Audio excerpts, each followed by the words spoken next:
Hi guys, and thanks for checking out the School of Marital Arts. I want to start by giving you the 2 top tips that I think will help to transform your relationship today. So the first tip is for anyone that is dating, married, in a long-term relationship. This tip really sort of helps everyone, and that is that when we are in a relationship, we have to come from a place of fullness versus a place of emptiness. And what I mean by that is if we're not happy in our own lives, if we have some need that needs to be fulfilled and we get a relationship out of that need, that relationship is not starting off on a good foot. And in fact, we're probably pulling someone, attracting someone to us that also has an emptiness, that also has a need. And while on the outside, it might look like that relationship is functional, but it's actually super dysfunctional because both people have this need that sort of needs to be fulfilled. So in that vein, I would recommend that before you even attempt to start a relationship, that you make sure that you really cultivate the self. And that's the first course in my signature relationship course is development of the self. And the reason for that is we must be able to stand on our own 2 feet first before we can lean into someone else. And I really think that it's important to figure out, how do you cultivate self? Maybe it's making sure that your friendships are good. Maybe it's making sure that you've got some really good hobbies that you're interested in. Maybe it's making sure that you're happy with yourself and with your life before you approach that relationship. So then love becomes about being full and wanting to share that with someone else versus being empty and needing a distractor from that. That's my first tip. The second tip is more so for long-term couples and marriages. This tip is because I often see people that come into therapy and they've forgotten about their marriage, they've forgotten about their relationships, and they really sort of have put them on the shelf. And you can't do that in a relationship. There has to be a conscious effort made if you want to sustain a good relationship.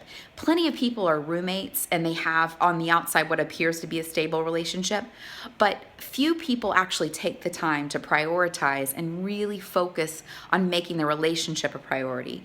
When you have kids, when you have bills, believe me, I get it. The last thing you want to do at the end of the day is figure out how to put passion back into your relationship. So I'm not even saying you focus on passion. I'm not even saying you go there. I'm saying all you do is you make it a priority to focus on it each week. So just like you schedule picking up your dry cleaning and going to the gym, you schedule your relationship in. And whether that means going for a walk or just letting your partner know how you appreciate them, setting up a separate email account where you have little flirty messages to each other, whatever you want to do, having some devoted time during the week in which we focus on the other, right? Because what we focus on expands. Okay, guys, so those are my 2 tips. I hope they help. I want you to hear these tips and know that this is really reflective of the content that you're going to get with School of Marital Arts.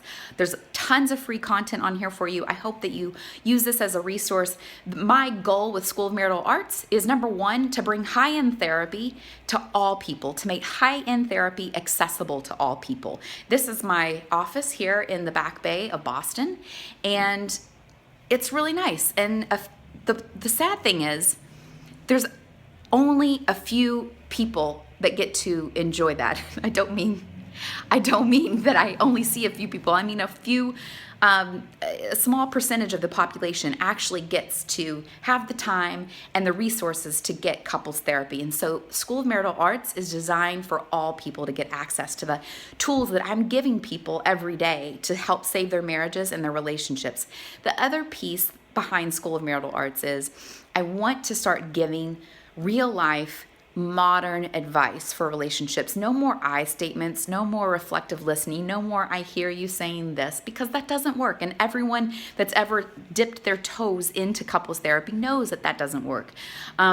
It's great to use an I statement. It's great to reflective listen to someone else, but really transforming your relationship goes beyond that. And that's what School of Marital Arts is about. I want to take all the training that I've been given and I want to give it to you, and I want everyone to have access to this information. So stay tuned to School of Marital Arts. Thanks for tuning in. And if you want to keep in the loop with free weekly relationship tips, be sure to enter your email address in our site, and we'll speak soon. Thanks, guys.